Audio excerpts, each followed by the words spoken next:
can we agree that Mortal Kombat 1 did a really good job in improving most of the roster's backstory coming into Liu Kang's timeline? I said most! With that in mind, today I want to discuss a character who somehow has had two backstories, despite the fact she's never been a part of the reboots. Neither one, you all know who this is, the red blood magic user herself, Skarlet. Disclaimer before we start, this video is all speculation. This is just me coming up with ideas based on what we already know about this character.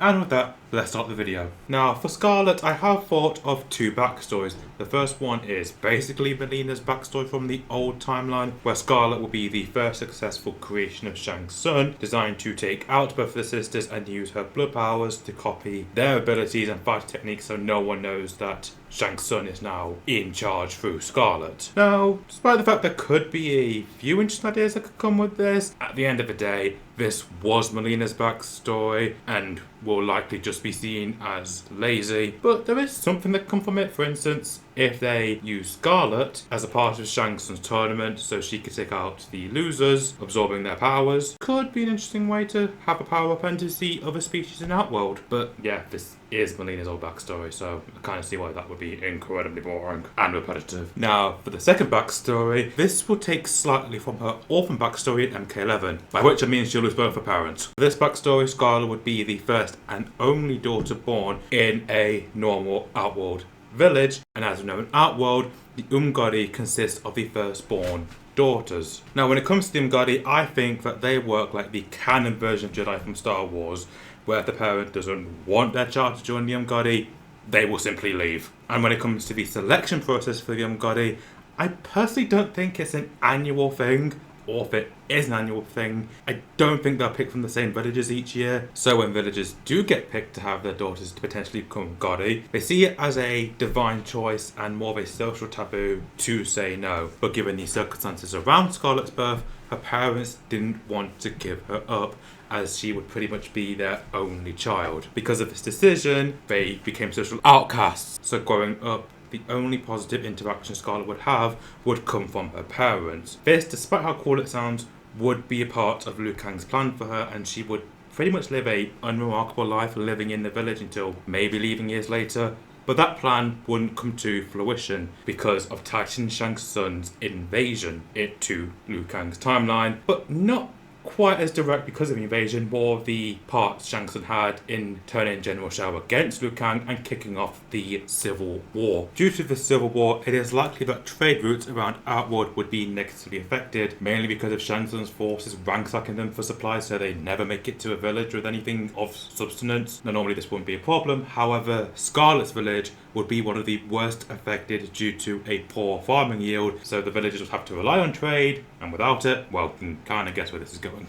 Due to these things happening at the same time, the villagers would start to believe that they're essentially being punished for allowing a family that they would say ignore their divine calling to live in the village. This, of course, would be Skarlet's family, and they would have to finish them in order for the village to prosper again. Eventually, these plans were put into action, starting with Skarlet's parents, where on a hunting trip, both of them would meet their demise. Their deaths being reported to be caused by a wild animal attacking their party. But, this is the main difference, they would have escaped had it not been for other members of the party firing arrows at them. The bodies of Skarlet's parents were returned to the village so the hunting party could prove that the parents were dead. For obvious reasons, Skarlet was distraught over this and originally believing the story that the villagers tried to help the parents and then decided to mercy kill them, but in time she realised that it was a lie. As I said earlier, her parents would have escaped had it not been for the interference of the hunting party. Seeing through the lie, ultimately Skarlet would decide to take revenge for her parents in a manner that's eye for an eye. However, after she's taken revenge, it's discovered pretty much immediately and she is arrested.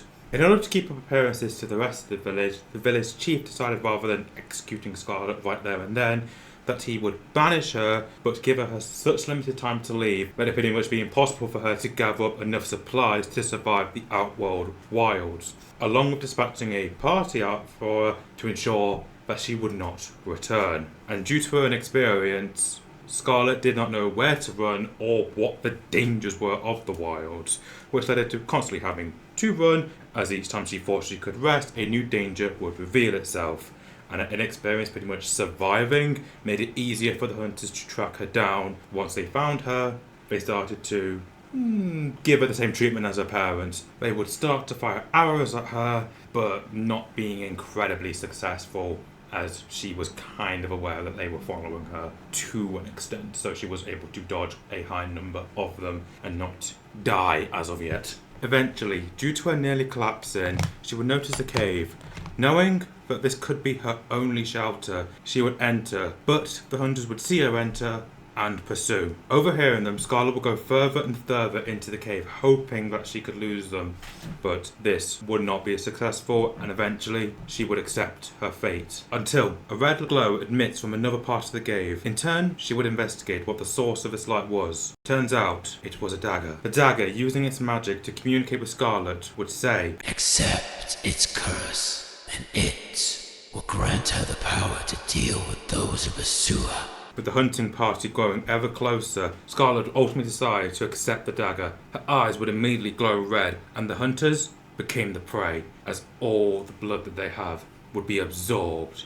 The dagger would use its newfound magic to heal Skarlet and rejuvenate her, covering her in a new blood-red outfit, to show the fact that she was Outworld's newest blood mage. With this newfound power, Skarlet decided to return to the village that banished her, with one thing on her mind: to take revenge on the place that took away her parents. I want to say this now, that Skarlet doesn't actually have mastery over blood magic instantly. It's more of a case of magic on autopilot. And her combat skills are barely anything to write home about. It's more or less a case of the dagger would cover any openings that she makes in her technique, but against anyone with a higher amount of experience, Skarlet would definitely lose. She's kind of like Rey from the Star Wars sequels. You can find any gaps in it, and if it wasn't for copious amount of lost armor, Rey would have lost most fights she was in. But this time it's blood magic covering Skarlet, so I think it's a bit more reasonable in the plot, as it actually has a reason for existing. But given the degree of experience the villagers have, when she returned, she found it relatively easy to dispatch of most villagers who tried to stand in her way. Eventually, she confronts the village chief, and despite trying to defend themselves, she would finish them, taking her place as new ruler of the village.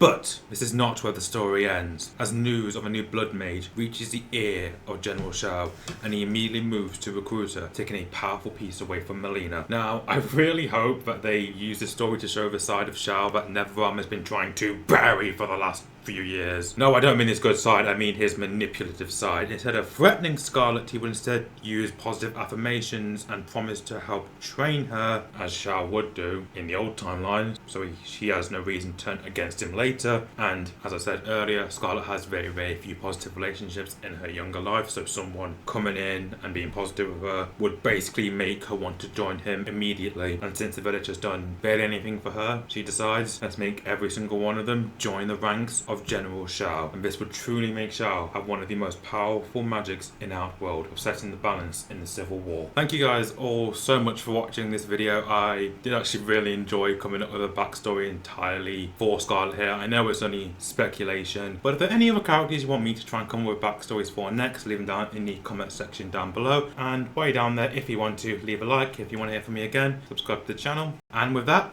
goodbye.